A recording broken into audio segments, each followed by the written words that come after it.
So I think we'll get started and folks might trickle in, and that's totally fine. So welcome everybody. Thank you so much for joining us tonight. My name is Elizabeth and I am the Conservation Coordinator here at Farm and Wilderness Conservation. If you're just learning about our organization, we are a nonprofit conservation organization. We work primarily in Plymouth and Mount Holly, Vermont. We have thousands of acres of conserved lands. You may be familiar with our partner organization, Farm and Wilderness Foundation. They have the well-known summer camps that have been going on since 1939, and we're ramping up for this coming season as we speak. Both organizations have great websites if you want to learn more about us and what we do. We have some other presentations coming up, got some in-person and virtual. So check those out, and we'll go to the next slide. You can see our info here. And yeah, just if you're just joining us, just a reminder to keep yourself muted. There will be time at the end for questions. So throughout the presentation, if you have questions, just pop those in the chat and we'll get to those. And then just a reminder, we are recording tonight. Okay, so for the second presentation in our spring speaker series, we are pleased to welcome Steve Faccio from Vermont Center for Ecostudies. Steve is the co-founder of the Vermont Center for Ecostudies, and his current projects as a conservation biologist with the organization include the Vermont Forest Bird Monitoring Program, as well as the Vernal Pool Conservation Program. Steve also serves on the Vermont Endangered Species Committee's Reptile and Amphibian Scientific Advisory Group. And we've so been looking forward to this presentation as vernal pool season is just around the corner. So I'll pass it over to Steve. Thanks so much for this opportunity. Thanks, Elizabeth. I'm happy to be here and welcome everyone. Thanks for joining us tonight. Just going to share my screen and get that going. Okay. Is that good? Looks good. Okay. So yes, again, thanks for having me. I'm happy to be here tonight, and kind of felt a little like spring today, even though we had quite a bit of snow just the last couple days. But things are starting to happen in some places. Certainly in the Champlain Valley has already had some activity around the vernal pools. So as Elizabeth said, I'm from the Vermont Center for Ecostudies, and we are a nonprofit organization as well. We're based in Hartford, Vermont, is where our office is. And we do a wide variety of research and monitoring, all with the goal of advancing wildlife conservation, as well as wildlife habitat conservation. And we work with a variety of taxa, from invertebrates, pollinators, things like bumblebees and butterflies, to birds, amphibians, etc. So if you're not familiar with us, I encourage you to check out our website as well. And I often get a lot of questions about where to find more information about vernal pools, so I thought I'd just start with a couple of things. Obviously, there's a lot of information on the web, some of which is really good and some of which is not so good. But these are 4 websites that have really good information for our region, for the Northeast region. So the one on the upper left is from the University of Maine. The one on the upper right is the Harris Center in Southern New Hampshire. Bottom left is from the Vernal Pool Association, which is a group down in Massachusetts. And then our website as well has a lot of information on vernal pool and vernal pool conservation. So I encourage you to check those out if you're interested. And then a couple of my favorite books. So the one on the left, Vernal Pools, Natural History and Conservation by Elizabeth Colburn, is a real classic. It's 20 years old now, but it still has a lot of really excellent material in it. It's sort of a armchair naturalist kind of a book. Lots of information, especially about invertebrates. Really good information in that book. The book on the right is a little bit more of like a textbook. It's The Science and Conservation of Vernal Pools. Um, and that's a little bit dated now as well. Um, so while the information is accurate, it's probably just not up to date on some of the current research that's going on. And then my all-time favorite book is this little field guide to the animals of vernal pools, which by Leo Kenny and Matthew Byrne, both from the Vernal Pool Association down in Massachusetts. This is a really great little guide. It's all laminated, it's spiral bound, color photos throughout, and really great information about the animals that use vernal pools, from invertebrates to amphibians and reptiles. Really good information, really helpful to ID things. And it's a very reasonably priced if you buy it from the Massachusetts Wildlife Publications Office at the Massachusetts Wildlife Department. All right. So what I'm going to talk about tonight is we're going to start off with sort of talking about what a vernal pool is, its characteristics, what defines a vernal pool. And then we'll get into some of the natural history and ecology of vernal pool animals, particularly the amphibians, which is my area of expertise. And then we'll finish up with talk about a little bit about two of our projects that involve um, volunteers in helping to collect data, the Vernal Pool Atlas and the Vernal Pool Monitoring Program, or VPMON. So what is a vernal pool? And by the way, I love this photo. It kind of looks like the vernal pools are the eyes of the forest, keeping track of what's going on. So vernal pools have two basic characteristics. They're small, shallow wetlands that are isolated from permanent wetlands. So they don't have a permanent inlet or a permanent outlet. They can have an ephemeral inlet or outlet that will just during times of high volume of water where they overflow. But once the pool shrinks a little bit, those inlets or outlets will stop flowing. So it's not a permanent, they have no connections to permanent wetlands. And they have a distinct seasonal hydrology. So they only hold water for a short period of time, not throughout the year. Some vernal pools may hold water year round once in a while, but one important aspect is that vernal pools have to dry out at least occasionally, which prohibits fish populations. And then this isn't really a characteristic so much as a function or a value of vernal pools, is they provide critical habitat for invertebrates and breeding habitat for amphibians. So we'll talk a little bit more about these characteristics since they're can be a little bit relative. So vernal pools are small and shallow and they're isolated from permanent wetlands. They typically have very well-defined boundaries, like in this photograph. They can be a little more complex, and there's certainly a range of vernal pools out there, but they also don't have vegetation growing in them. They may have a few trees or a few shrubs, but they don't have a lot of vegetation. If they have a lot of trees growing in them and a lot of vegetation, it's probably a different type of wetland.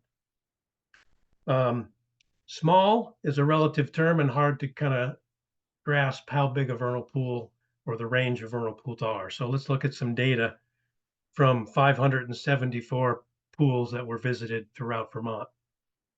So clearly pretty small. 2/3 of them were less than 1/10 of an acre. And then the next category, about 1/4 of those pools were between 1/10 of an acre and 1/4 of an acre.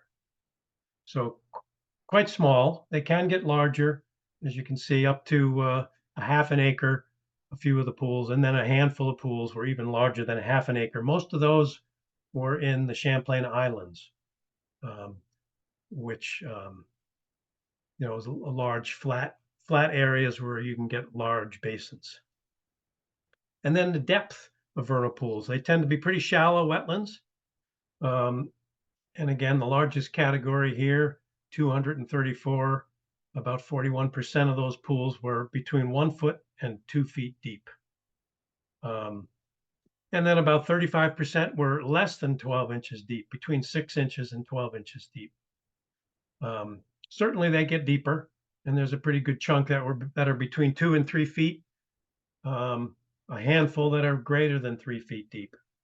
And then a category less than 6 inches, which in most cases would be probably a fairly low value vernal pool. They probably would not hold water long enough for amphibians to complete their life cycle, but they could provide habitat for some of the invertebrates. And then they have this distinct seasonal hydrology. Obviously, they fill up in the spring with snow melt and spring rains, typically reach their maximum capacity around this time of year. And then as the season progresses, the pools begin to lose volume and decrease in size. And it's kind of a race against time for the animals that use these pools for breeding to complete their life cycle before the pools dry out by midsummer or sometimes late summer.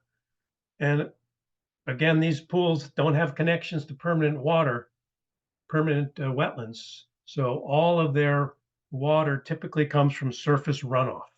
So rains that just run into a depression. And you can see from this depression, even if you saw it at this time of year, you might not even realize that it's a critical wetland for a variety of animals. And in order for these pools to have successful breeding by amphibians, they have to hold water for at least 3 months after ice out.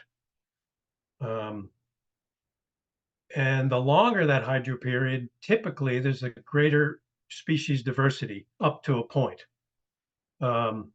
If you get the hydro period so long that it's a year-round pool, that species diversity will increase, but you'll get a lot more species that breed in permanent ponds, like green frogs and bullfrogs and pickerel frogs and things like that breeding in these waters, and they will prey on the animals, the amphibians that are most dependent on vernal pools. And the vernal pool amphibians that we'll talk about in a little bit, they don't have defenses against predation by fish. The amphibians that breed in permanent water, like the ones I just mentioned, their eggs and their tadpoles are all toxic, and fish learn very quickly not to eat them. But the pool breeding amphibians, the vernal pool breeding amphibians, evolved in these temporary wetlands without fish, so their eggs and their larvae don't have any toxins or any way of defending themselves against effective predators like fish. And then we don't know what the effects of climate change will bring to vernal pools. They're so dependent on rainwater and snowmelt to fill them up. And what we know from what the climate scientists tell us is that we're going to have more extended droughts than we've had in the past. We're going to have more violent storms, like we saw last summer. And it's sort of going to be the timing of when those events occur that could help or hinder the long-term viability of vernal pools and the species that utilize them. Last summer, May was really dry, and even we had some vernal pools that were drying in May, and then June and July were extremely wet. So we had some vernal pools that held water all year last year, and we had tadpoles and salamander larvae in pools into the fall, and some we've been finding out this spring that there have been some that have overwintered, which is really unusual. Wood frog tadpoles and spotted salamander larvae that have overwintered in a few pools. And they, again, this function, they serve an important function in providing this critical habitat for invertebrates, and then breeding habitat for a suite of amphibians. And it's one of the only ecosystems that I can think of, or that I'm aware of, that is defined by its animal community rather than its plant community. As I was mentioning earlier, there's very little plant life that grows in a vernal pool, and so you can't define it like you do a red maple swamp or a sedge meadow or a northern hardwood forest by the plants that grow there. It's it's more defined by those characteristics that we talked about, the small, shallow wetlands that's not connected to other permanent wetlands, um, and its hydro period, and also by the animals that are found using it. And one of those animals that we would call indicator species, there's 4 amphibians and 1 invertebrate that we consider an indicator species of vernal pools, and that's the fairy shrimp. And these are really fascinating crustaceans. And we know that there's at least 2 species in Vermont. This is the intricate fairy shrimp. We also have another one called the knob-lipped fairy shrimp, which is pretty widespread. And they're not found in every vernal pool. Their distribution is really spotty in Vermont, and we're trying to get a better handle and better understanding of why they're in some pools and why they're not in others. They spend their entire life cycle in a vernal pool. They have no free flying or terrestrial form or phase that can leave a pool and move to another pool. Their life cycle is fairly short. They appear a few weeks after ice out, and the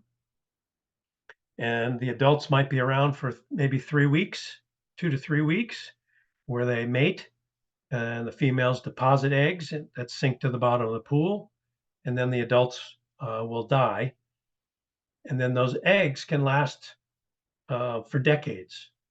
They're a type of egg that can withstand freezing and drying conditions and still be viable. And there's some evidence to suggest that a pool needs to go through a dry cycle, and the eggs need to be exposed to dry conditions and freezing before they'll become active.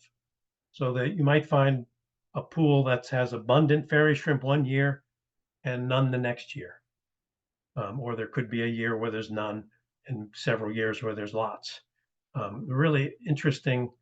They're about 3/4 of an inch long. They typically are this sort of rust colored, which has to do with the food that they're eating in the pool. The forked tail is a good field mark, the white forked tail. And here's a good shot that gives you a scale to see how large they are. They have their eyes located on these stalks. Is another good field mark.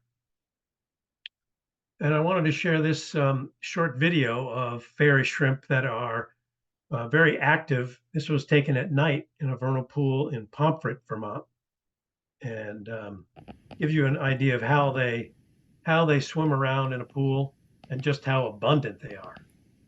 They're very graceful swimmers, and they can be extremely abundant. They can be a little harder to see during the day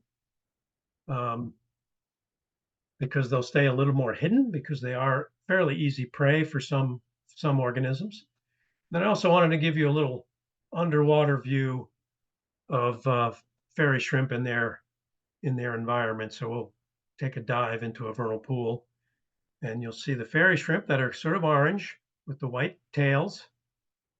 And there's also the other organisms that you might be seeing are the mosquito larvae that are sort of the wrigglers that are wiggling around, and then some very small copepods and Daphnia as well swimming around. The fairy shrimp are very elegant swimmers. They can dart quickly at times as well. All right, let's move on.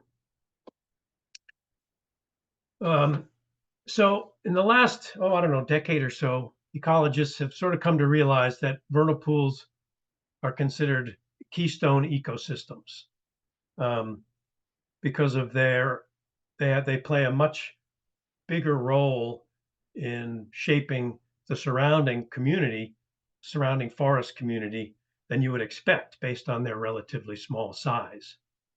The word keystone, you may be familiar with keystone species. Species like the beaver are considered keystone species because they change habitats, they create wetlands that a lot of animals depend upon. Keystone ecosystem is just one that has a big influence on the surrounding habitats or the surrounding natural communities. And that's primarily because of the amount of energy they contribute to the food web in the surrounding forest. And the best example is this somewhat outdated study by Brian Windmiller, who did his PhD at Tufts University, and as part of his dissertation, he estimated the biomass of all the breeding birds, all the small mammals, and all the pool breeding amphibians that were in a 53-acre forest surrounding a single vernal pool down in Concord, Massachusetts. The biomass is just the collective, weight of all these species. And he had a drift fence surrounding this vernal pool, so he was able to capture all the amphibians that were entering or leaving the vernal pool.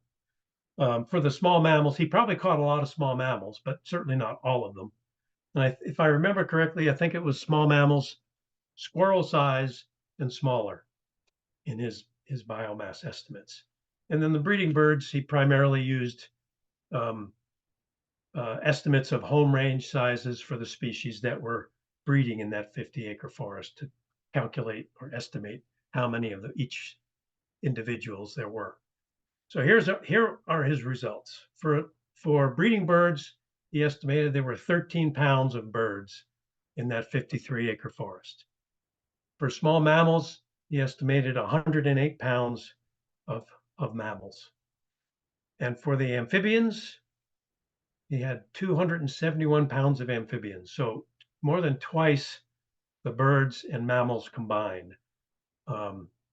So they contribute a huge amount of energy to the surrounding forest. And a lot of animals, will key in on amphibians at certain times of the year as food. Snakes are one of the biggest predators of amphibians because they can easily find them at their level and enter their burrows or their tunnels in the case of salamanders. But a lot of animals will forage around vernal pools for amphibians. Raccoons are extremely common, but other larger mammals include mink and even black bears. Probably the most common predator I see at vernal pools are barred owls, especially if I go at night, but I've even seen them hunting vernal pools in the day. And they particularly key in on when the wood frogs are calling and will pick the wood frogs right off the surface of the pool and gobble them down like this looks like a Fu Manchu this guy has. And also other raptors. So hawks, red-tailed hawks, red-shouldered hawks, and broadwing hawks will also really key in on when the wood frogs are breeding because they make quite a racket and it attracts them. And so they will come and hunt for a few days. And I would not be surprised. I have a theory that the northbound migration of broadwing hawks is completely cued in to the phenology or the timing of the wood frog breeding as they're moving north. So they follow the wood frog breeding as they come up the Atlantic seaboard. I'm convinced of that. I haven't seen any data for that, but I'm pretty convinced of it myself. So the animal communities that vernal pools support are largely dependent on forested habitat. Not that vernal pools can't occur in open fields or other open habitats or grasslands. And in fact, there are vernal pools in California and Oregon that are found exclusively in grasslands and they have several endangered species. But the vernal pools here in the Northeast are largely dependent on forested habitats. When they do occur in open habitats, the biological community is very different and much less diverse than pools that occur in forested habitats. And the trees contribute to the pool's food web and they also help maintain cool water temperatures and slow down evaporation. So it's the annual input of leaves from the forest that forms the basis of the vernal pool's detritus-based food web. And then species like caddisfly larvae and isopods, which are among the most widespread and abundant invertebrates in vernal pools, feed by shredding the leaves into small pieces, which helps facilitate the decomposition of those leaves. And as the leaves decompose, they release nutrients that supports the growth of algae and periphyton, which is periphyton is a nutrient-rich mix of algae, bacteria, fungi, detritus, and microbes. And if we ignore the beautiful spotted salamander eggs in the middle of the photo and sort of look up in the upper right, you might see what looks like a little bit of a haze or a film on the leaves here. And that's periphyton. And as I said, it's a really important nutrient for, or a nutrient-rich mix that's really important food source for wood frog tadpoles, as well as a variety of invertebrates. So let's talk a little bit about the pool breeding amphibians. So there are 4 species in Vermont that we consider indicator species for vernal pools. So in addition to the fairy shrimp, we have these 4 species of amphibians. From the left, we have the spotted salamander, the blue spotted salamander, and the Jefferson salamander on the far right, and then wood frog on the bottom. So we'll talk a little bit about each of these, and we'll start with the wood frog, the only frog that is really truly dependent largely on vernal pools. It will breed in other types of wetlands. I want to make that clear. For almost all these species will breed in other types of wetlands, but there have to be either fishless or they have to have shallow areas that predatory fish really can't access in order to be successful in breeding in those other types of wetlands. So it spends the majority of its life in the forest surrounding vernal pools, and it only moves to the pools in the springtime to breed. This time of year, if you encounter wood frogs, they're going to be much darker in color, like the one on the top.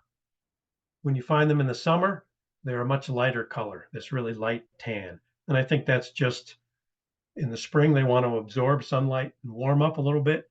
In the summer, they want to reflect sunlight and blend in with the leaf litter as much as possible.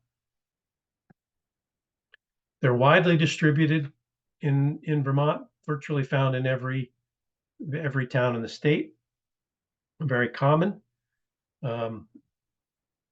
And their range is quite large, and they're the furthest north of any frog species. As you can see, they range north of the Arctic Circle in Canada and Alaska, which would have, of course, a very short breeding season for these guys and growing season. And begs the question of how do they survive the winters up there? Very long winters, very cold. And in order to explain that, we're just going to watch this short 3-minute video. Here's the thing about North American wood frogs. They're small. So it might be very difficult to spot a frog. Very small, but they're everywhere, just out of view, hiding on the forest floor. Nothing. He's camouflaged. His coloration is the same as the soil around him. You see him here? He's cold. You can find them here in southern Ohio and all the way up to the Arctic Circle. But wherever they are, once it gets cold with the first sprinkle of ice, this frog does something I didn't know was possible. As soon as the frog just touches an ice crystal, This animal is going to freeze. Freeze? Freeze. Solid freeze. that touch of ice immediately sets off signals inside the frog, says Professor John Costanzo, that pulls water away from the center of its body, so the frog's internal organs are now wrapped in a puddle of water that then turns to solid ice. I still can't get over it.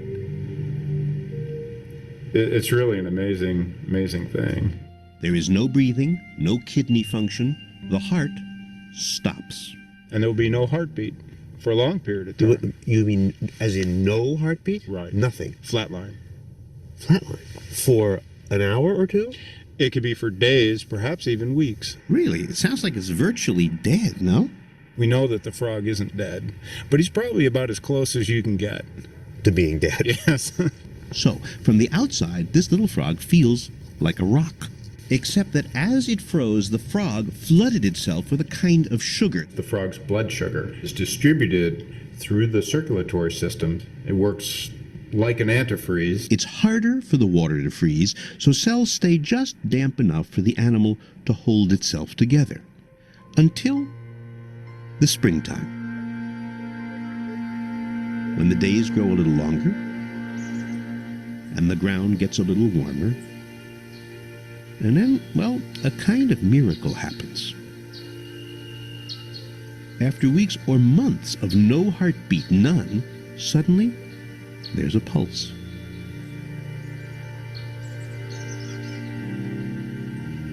And that first heartbeat leads to another, and then within a day, and in the case of this little frog, it took about 10 hours, the animal literally comes back to life.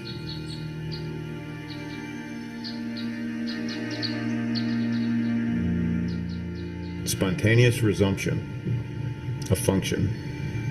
Why? We don't know. We don't know what triggers that event. And think how elegant a business this is. Because although the sun is warming up the outside of this little guy, somehow his insides, his heart, his brain, they thaw first. His insides warm up before his outsides.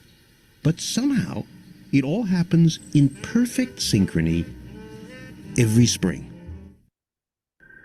Here's the thing. So pretty remarkable. And what amazes me is the first thing they do after this spontaneous resumption of function in the spring, after being frozen for however long, 3-4 months, the first thing they do is migrate to breeding pools and jump into water that's just thawed and is probably 35 degrees, and breed. They don't eat. They just want to breed. They want to get to these pools as quickly as they can, because they know the sooner they can breed and lay their eggs, the better chance their larvae are going to have of surviving before the pool dries out. So once the males arrives, the males just start calling. And if you haven't heard wood frogs, we're going to hear them right now.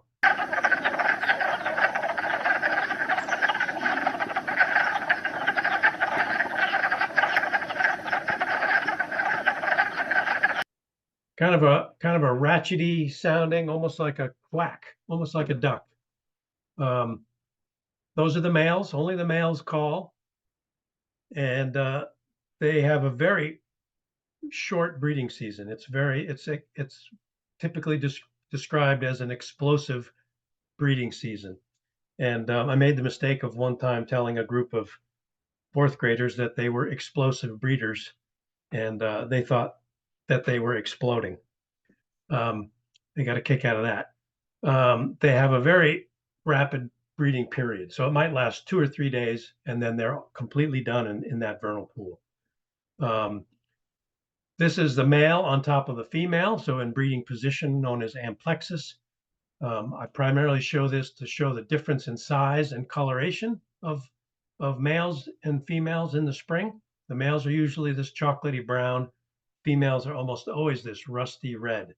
I don't know why the coloration difference. And then the females are quite a bit larger than the males because they're carrying the eggs.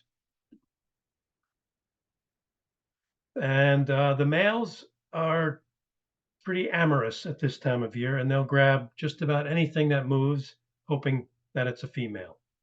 And it's not unusual to see scenes like this, or males grabbing other males.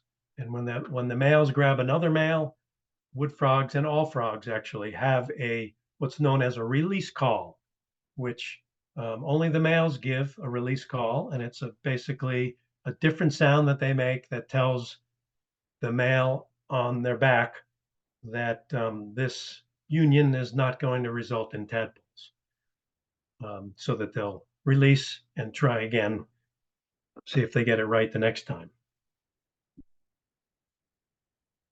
The female deposits a single egg mass that can have anywhere from 800 to 2,000 eggs inside a single egg mass. At the bottom center of the screen right here is a freshly laid egg mass. So it's quite small when they deposit it, maybe the size of a silver dollar or slightly smaller than that. And then it swells over time, swells with water, and reaches about, baseball to softball size. They tend to lay their eggs in these communal masses. So often it's at the north end of a pool, which gets the most sunlight and usually thaws first. So it's also the warmest area. So they want to deposit them where it's warm because the development speeds up as the water temperature increases. And here's just a close-up of an egg mass. Frog eggs don't have an outer coating of jelly, so they appear kind of lumpy, and they are somewhat fragile. So you have to be careful when you handle them, because small clusters of eggs can drop off if you hold it incorrectly. It's best to keep it in the water if you want to get a sense of it. But again, each female lays a single egg. So if you're able to count all the egg masses in a single pool, you can get an idea of a very accurate idea of how many females were breeding that given year. And then after breeding, the adults will disperse into the surrounding forest where they spend the rest of the year. So they only use the pool for breeding. It's just the breeding grounds. They spend the rest of their summer and fall and winter in the surrounding woodlands. And then let's move on to the salamanders, and we'll start with the spotted. A really beautiful animal. Like the wood frog, it makes its early migration to the vernal pools. These migrations are completely weather driven. So wood frogs will arrive even on a warm day once the ground is mostly snow free and has thawed a little bit. The first couple inches of the ground is thawed. They'll make their move to a vernal pool even on a warm afternoon, but the biggest push comes later when we get warm, rainy nights. Salamanders are strictly nocturnal, and they'll only migrate when the ground is wet at night. Sometimes that can be enough if there's enough snow melt and it's a really warm, humid night and the ground is still moist. Sometimes that'll be enough, but typically you need a good rain to get them moving. The males arrive first, and they gather up into these groups it's called a congress of males. And probably because the males don't accomplish very much until the females arrive. They just swim around in these large masses, waiting for the females, which could be a couple hours later, or it could be a day or two later. It really depends on the weather and how far away the females are. The males will begin to deposit spermatophores, which are little packets of sperm around the pool. And these are the white flecks that you can see in this photograph. Sometimes they attach them to twigs on the bottom of the pool. And it's basically a little packet of sperm that's on top of a little packet of jelly. And they deposit these around, and the female will pick those up in her cloaca and her eggs are fertilized internally. And a few hours later, she'll lay eggs. So on the left, we have the spotted salamander eggs. Unlike the wood frogs, females can lay 1, 2, or even 3 egg masses each, and they each could contain anywhere from 30 to 250 eggs. And then just for contrast, I have a Jefferson egg mass here on the right, just to see the difference in size. Much smaller. The jelly is very clear and harder to see. Spotted salamanders and all salamanders have a outer coating of jelly, sort of an outer jelly matrix that surrounds all the eggs within the egg mass. And then after breeding, again, the adults leave and disperse into the forest, where they live primarily in small mammal tunnels during the day. And they may come out and forage on rainy nights above ground. Otherwise, they stay in these tunnel systems, where they can forage and capture animals. This particular animal is one that I had a radio transmitter in. I had studied the movements of spotted and Jefferson salamanders at the Marsh Billings Rockefeller National Park in Woodstock to get a better idea of how far away from vernal pools they move. And this guy I could reliably find almost every day just by lifting some leaves off of the entrance to this small mammal tunnel. And this male spotted salamander was almost there, almost always there, facing out, probably just waiting for a spider or some kind of beetle to walk past that he would then eat. Salamanders are predators. They have fairly wide distribution across eastern U.S. and southern Canada, mostly east of the Mississippi. And but they will breed in beaver ponds and some shallow permanent wetlands. But they're certainly highly dependent on vernal pools, particularly in the glaciated Northeast. And again, that distribution is reflected in Vermont, very widespread here as well. And they're considered a medium priority species of greatest conservation need by the Vermont Fish and Wildlife Department because of their dependence on vernal pools. And then we have these two, the blue spotted salamander on the left and the Jefferson salamander on the right. The blue spotted is quite a bit smaller, while the Jefferson is about the size of a spotted salamander, a little bit smaller, a little bit more slender, but the blue spotted is even smaller still. The blue spotted reaches the furthest north for all of the pool breeding salamanders in our region or in North America. Reaches almost up to Hudson Bay there in Canada. While the Jefferson salamander has a more limited range, but a large percentage of its global range occurs here in the Northeast. The blue spotted is found primarily in the Champlain Valley, but it uses permanent wetlands as well as vernal pools, whereas the Jefferson salamander is really the one that's most limited to vernal pools of all the amphibian species that breed in vernal pools. And they're somewhat sensitive to habitat fragmentation and development. So because of that, they're considered a high priority species of greatest conservation need, while the blue spotted is a medium priority. Here are their distributions in Vermont. Again, the blue spotted, sort of the stronghold is the Champlain Valley, with pockets elsewhere. And the Jefferson salamander is sort of more in the hills. It's more of a ridgetop vernal pool kind of species and doesn't do well in developed areas. And what sort of clouds our full understanding of these two species is that there's this really unique complex that has formed from an ancient hybridization event between blue spotted and Jefferson salamanders. And they're a unisexual salamander complex.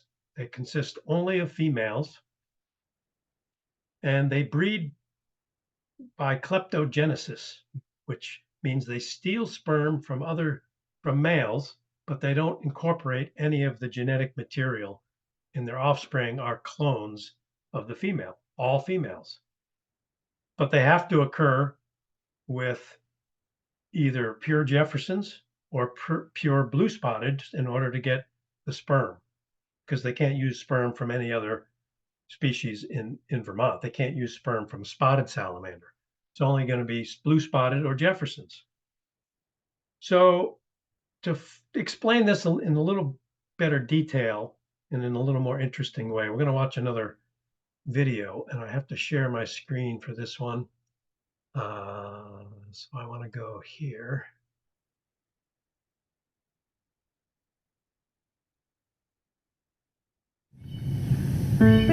Are you ready to hear a story about sex that you're not going to believe? Humans have such a perception of reproduction that's human-centric. And when that's challenged, it really throws folks for a loop to think of something that doesn't need its own males, but crosses these species boundaries in order to obtain that reproductive material. What does a world look like with no males, or clonal reproduction? What does that mean from the perspective of these cute little animals?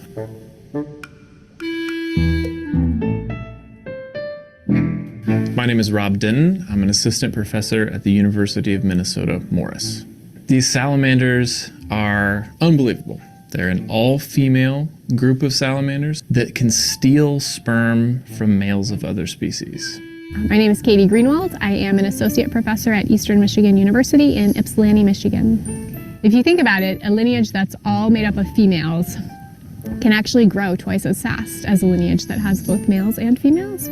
Numbers-wise, that lineage should eventually swamp out, outcompete, and beat a lineage that has evolved to have both males and females.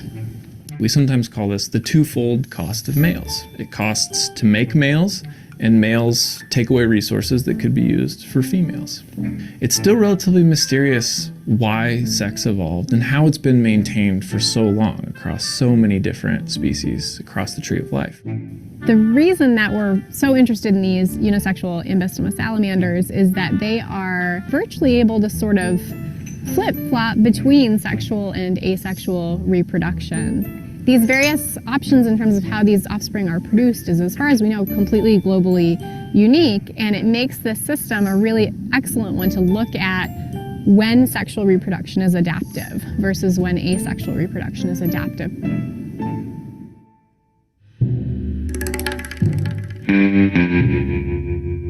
Imagine you are one of these females.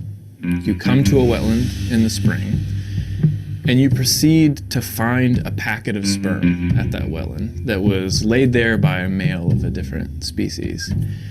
You require that sperm just to even have eggs, to produce eggs and lay them. You do so, and most of your offspring are clones of mom. They're exactly the same. They have all of the same chromosomes, all of the same genetic material. What makes these animals separate and distinct and interesting is the rate at which those other genomes sneak into the offspring. Typical sexually reproducing organisms are getting kind of one set of their DNA, set of chromosomes from mom, one set from dad, and so all of us have two sets of chromosomes. The unisexual salamanders, we do sometimes get them with two sets, but it's much more common for them to have 3 or 4 sets, and we sometimes even find them with 5. 5 tends to be about where they max out. Ohio and Indiana are kind of the epicenter of craziness for the complex because there are actually 5 different sexual species that they can reproduce with, that they can breed with the males and then potentially incorporate those males' DNA. It's not only that they have these different potential outcomes, but that even within a single clutch of eggs where those are all siblings, all sisters, you may have actually different types of salamanders being produced. It's amazing that they have this scenario of having multiple genomes, but I think what puts it into perspective is how distantly related these species are that are sharing this genetic information. If we were to take a sample of my blood and I had a set of chromosomes from my mother, from my father, But in addition, a whole set from a gorilla and from an orangutan, from a chimpanzee. That's the type of evolutionary divergence between these salamanders, but I would be a fully functioning, normal human being. All right, we're going to pause it there. There's another few minutes, 3 more minutes. If you're interested, I encourage you to check that out on YouTube. Let me go back to my slides. That would be this one.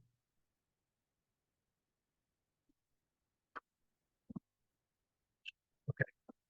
So crazy stuff. So that kind of clouds the picture because we have both these unisexual species as well as the pure Jeffersons and blue spotteds in Vermont.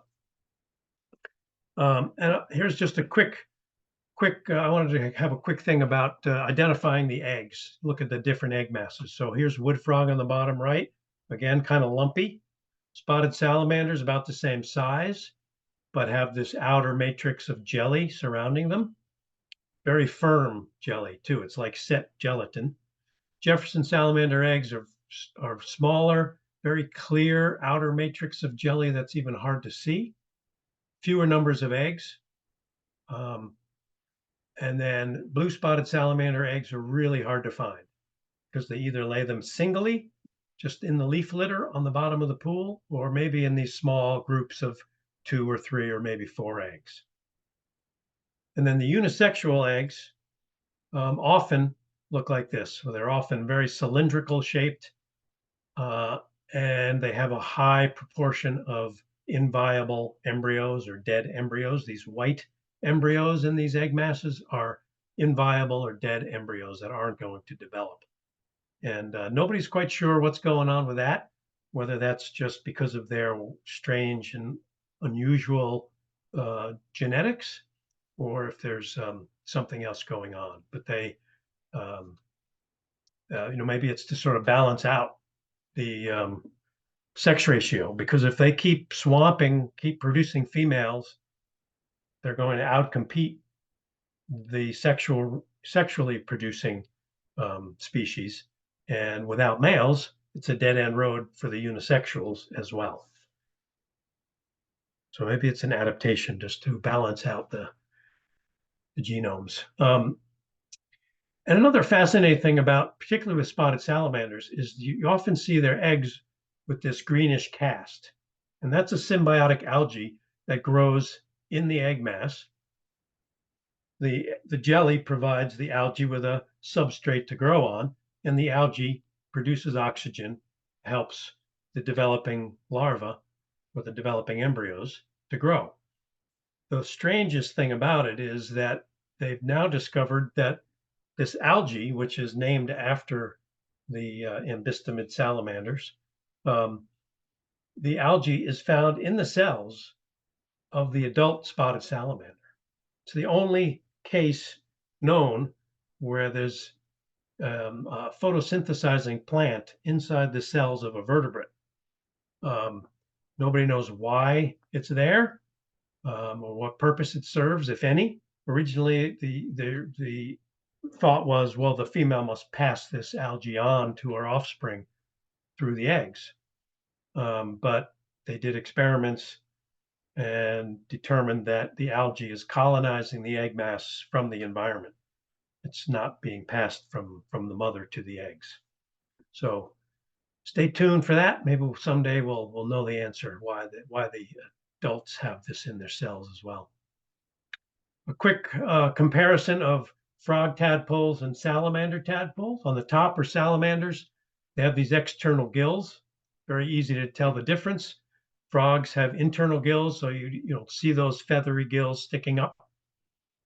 Salamanders are predatory, so as soon as they hatch, they're feeding on tiny invertebrates, mostly things like Daphnia and copepods, sort of these microscopic almost organisms that are found in the water column. And then as they grow, they'll feed on larger invertebrates. They suffer a high mortality, up to 70 or 80 or 90% mortality as larvae. And it takes about 3 months for salamander larvae to metamorphose. You know, and then let's look at the wood frogs. They're omnivores, so they're primarily feeding on periphyton, as we talked about earlier. But as they get large, they will feed on, occasionally will feed on animals or even decomposing dead organisms. Again, high mortality, and they metamorphose quicker, maybe 2.5 months to metamorphosis. This high mortality, that's just sort of the game that amphibians play. They deposit a lot of eggs, but they offer no parental care.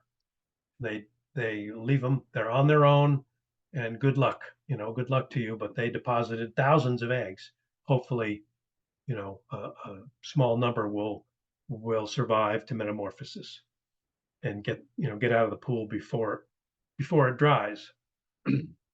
So here's a metamorph wood frog on the bottom and a salamander, a spotted salamander on the top. These guys, as soon as they metamorphose, they begin to move away from the pool. They're extremely vulnerable to dehydration at this stage, so they're really just staying under cover and only moving on rainy periods. They're also, as I alluded to in the beginning when we talked about predators feeding on amphibians, they're also really popular as food. I kind of think of them as they're the Cheez-Its of the forest. Everybody likes them and nobody can eat just one. Lots of things prey on them, from rough grouse and turkeys will prey on these guys to small mammals, shrews, even squirrels and chipmunks. So lots of organisms will be feeding on these guys. So they're really vulnerable. They're mostly staying hidden. And this is also the period that they disperse. Occasionally you might read in a book or online somewhere that these species, these vernal pool breeders, return to their natal pool as adults to breed. And that's just not true. There's probably a small percentage that do return to their natal pools, but the vast majority are dispersing away. It's hardwired into their DNA for them to disperse away.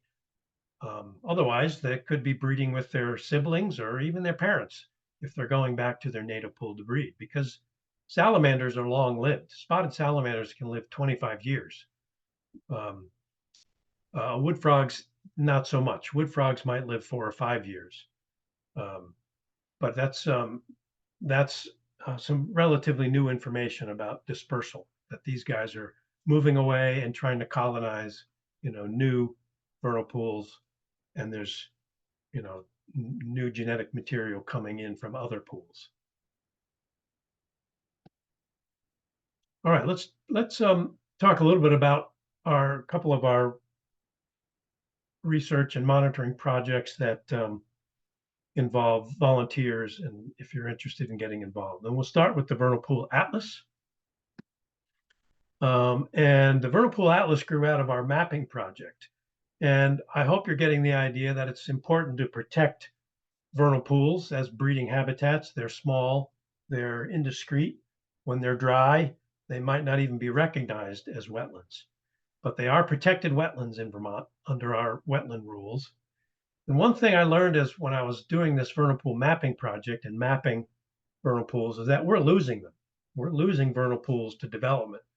And often it's probably because developers and even regulators didn't know the site was a vernal pool, and because it was visited in the summer.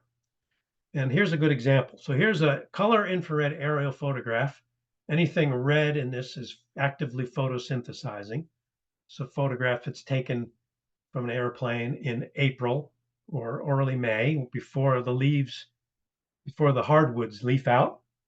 And this photograph was from 1991. And right in the center, we see a perfect photo signature of a vernal pool. It's a dark area. Water shows up as dark in these images, and there's no streams leading into or out of this, so it's pretty clearly a vernal pool. And then if we look at a more recent image from 2016, we can see that this vernal pool has now been completely obliterated, developed by houses and outbuildings and barns and things like that. So we know we're losing them, or we've lost many. And that was part of the impetus for the vernal pool mapping project too. If you don't know where they are, then we can't conserve vernal pools. And because vernal pools were not mapped as part of our wetland mapping program in Vermont, we started a vernal pool mapping project here in around almost 15 years ago now.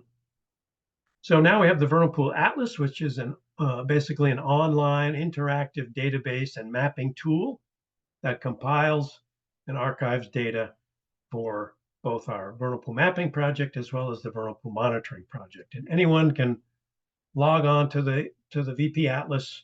The website is at the bottom, vpatlas.org. And you can browse around and zoom in. It's a great mapping tool. You can click on each vernal pool and get information about the vernal pool. You can also add information to the map because we know we don't have all the vernal pools in the state mapped. We're missing lots of them. We have over 5,000 on the map, not all of them confirmed. Many of those were mapped remotely. And here we'll zoom into a section of the VP Atlas, this Plymouth area near where Farm and Wilderness is located. And we can see several different types, symbols for various vernal pools. The triangles, anything in a triangle has been visited on the ground. If it's a circle, it's has not been visited on the ground, and it's either a potential pool or a probable pool. And anything dark blue has been confirmed as a confirmed vernal pool. It's been visited on the ground and it meets the requirements to be a vernal pool. So we can always use help from people. If you find you know where vernal pools are, go to the map, see if it's on the map. If it is and hasn't been confirmed, you can fill out a form and provide some information. We need to know that it meets the criteria to be a vernal pool, that it's not connected to other wetlands. And we also need to know if it has indicator species, any of those amphibians or fairy shrimp present or using the pool. And even if you don't have that information, but you have information about its characteristics, that can bump it up to being a probable pool, and that's helpful too. Or if it's not on the map, you can add it to the map. And there's instructions on how to add it to the map. All right, and lastly is the Vernal Pool Monitoring Project, or VP-MON.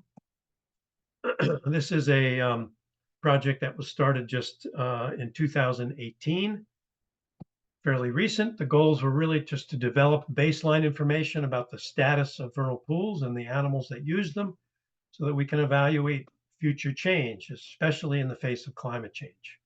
We also want to raise awareness about their value and advance planning for vernal pool conservation. Basically, here's a map of all the pools that we have monitored since 2018, over 90 pools monitored, with about an average of about 60 pools monitored each year. Some of these have been monitored every year, some have been monitored for a few, and then the volunteers couldn't do it anymore.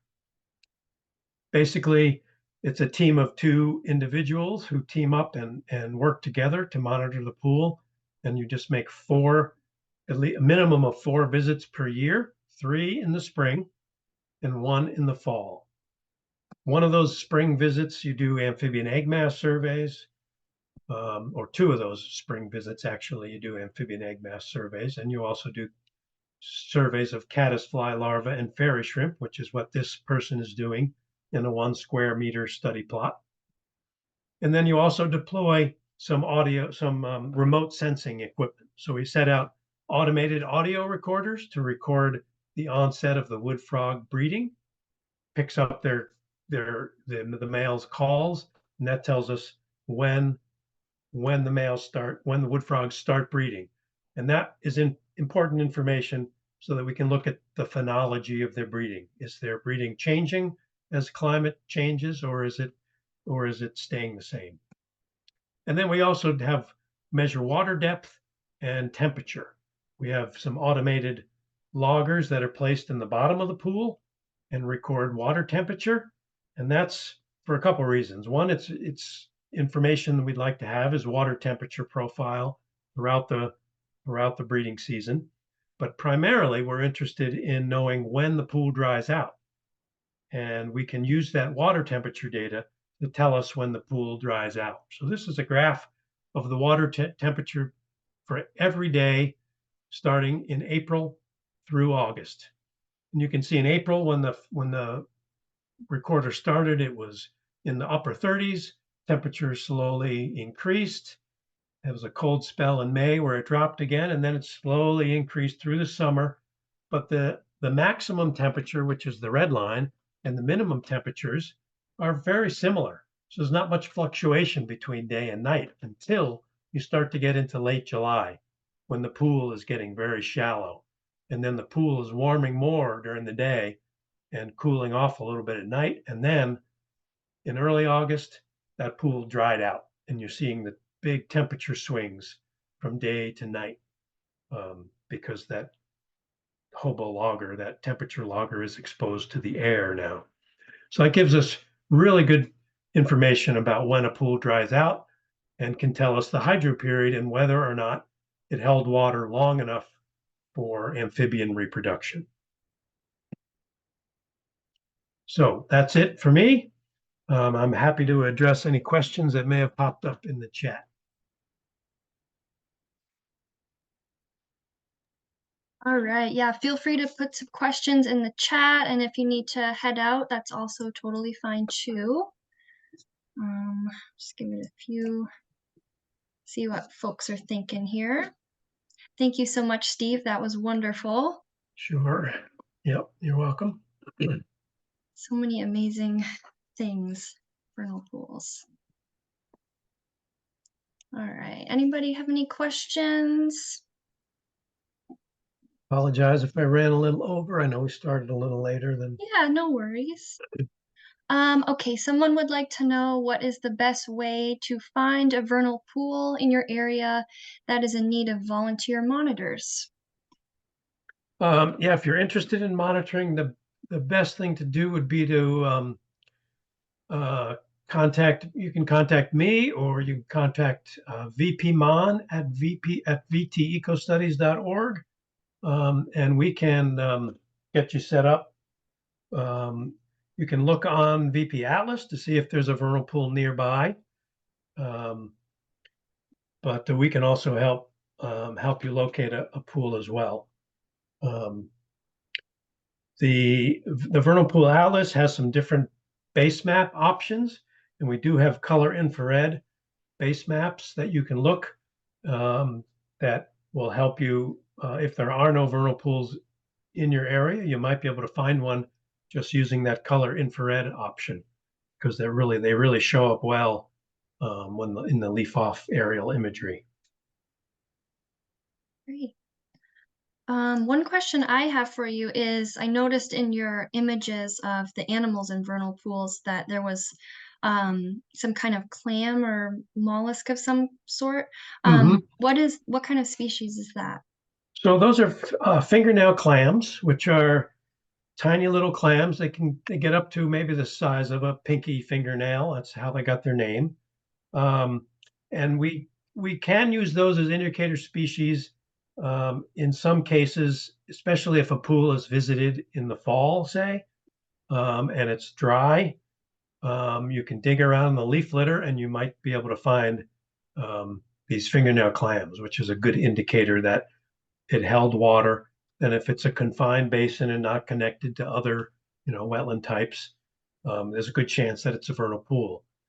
We won't know much about how long it holds water, because these fingernail clams can occur in really fairly short hydro period pools. But that's what those are, fingernail clams. Great, thank you. Yeah. Okay, someone would like to know, how do you think the recent flooding has affected these species? Yeah, there are some vernal pools that do occur occasionally in floodplains. Those are the pools that are probably the biggest, most affected, and those are pools that routinely get flooded.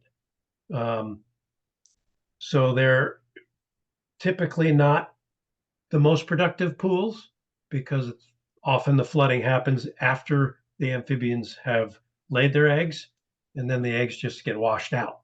So floodplain pools, it has to be a fairly dry spring for those to be productive. Otherwise, the flooding, the only thing that I noticed was that last year, one of the pools that or two of the pools that I monitor very closely held water throughout the whole year, never dried out. And as I said, that resulted in some of the wood frogs and salamander larvae staying in the pools into the fall. Their strategy is that if they can stay in the pool and continue to grow and metamorphose late in the fall, they're going to leave the pool as a much larger animal and have a much better chance of surviving than if they're forced to metamorphose quicker as the pool is shrinking in a drier year. So flooding is probably less of a problem than droughts for vernal pools. Okay. Someone is wondering, they occasionally find spotted salamanders in their cellar window wells. Frequently they find it dead at a later time. Does it come from a vernal pool at another time, or does it just live in the cellar window well permanently? Yeah, most of the time, those are animals that are dispersing. Often in the fall, during fall rain events, they'll continue to move away from the pool. Sometimes they're moving back towards a breeding pool, or it may be an individual that isn't sexually mature, and is just again wandering, dispersing, and they just end up falling into those window wells and often can't get out. So it's the best thing to do is either put something in there or just take them out and put them nearby in a forested situation. But salamanders are pretty good climbers. They can climb vertically for some surfaces. They can climb vertically pretty well. So occasionally they can get themselves out of those window wells. But if you do see them in there, it's best to remove them. Yeah. And they overwinter below the frost line in tunnels, small mammal tunnels, chipmunk tunnels, jumping mice tunnels. So unlike the wood frogs, which hibernate just below the leaf litter and have that antifreeze, salamanders get below the frost line. So they're going, a couple feet underground. And so occasionally they can even end up, in a basement, especially for basements that have an old stone foundation, find their way into a basement. All right, I think we've got one more question. After breeding, do female wood frogs remain larger than the males? Yes, they're still larger, but they're not as not as robust. They don't look pregnant because they don't have that egg mass in their bellies. So they will look a little skinnier, but they will still be larger physically, especially if you measure them, from what we call snout to vent, from nose to their butt. They'll be larger than the males on average. Yep. Okay, and then one more question popped in. So I think you touched on this briefly, but will a salamander ever return to its natal pool to breed? And will they ever breed in the same pool more than once? So occasionally, right, as I mentioned, a small percentage may breed in their natal pool. Most of them will go elsewhere and find a different pool than they hatched from.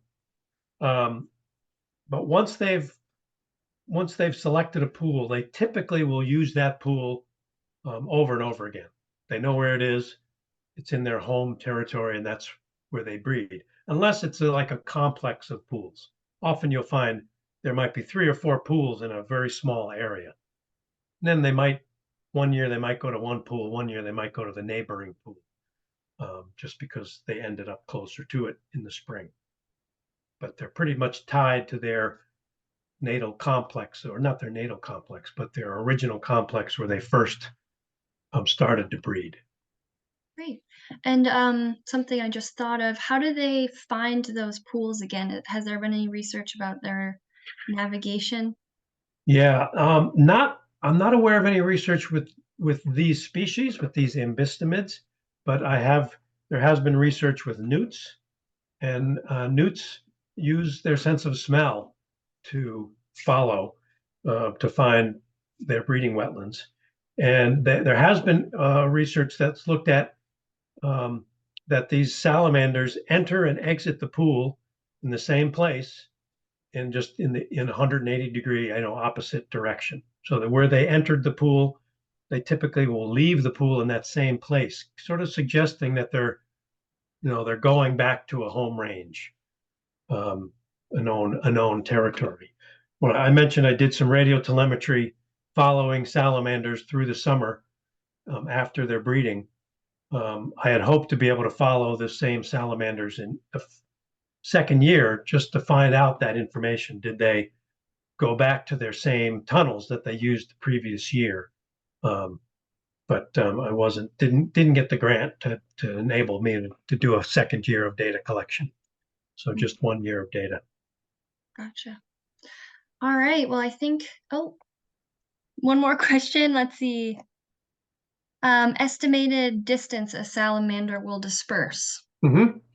Well, dispersal, I don't want to confuse dispersal from their annual migration and emigration. So the work that I did with radio telemetry was just looking at how far they moved after breeding to their overwintering site. And that was about 600 feet. The average was about just over 500 feet. But females move further than males. So we like to say 600 feet is sort of the life zone around a vernal pool, where that population of salamanders spends their life, 600 feet. But the ones that disperse can go much further. They can go probably up to 1 kilometer or so away from a pool, looking for where they're going to breed, looking for a new site. All right. Well, thank you so much, Steve. Thanks everyone for your great questions. Be sure to check out Vermont Center for Ecostudies website to get involved with monitoring and all the other great events they have coming up. And you can check out Farm and Wilderness Conservation's website. We've got some other speakers this spring and other events. So we look forward to seeing you all then. I'm going to stop recording.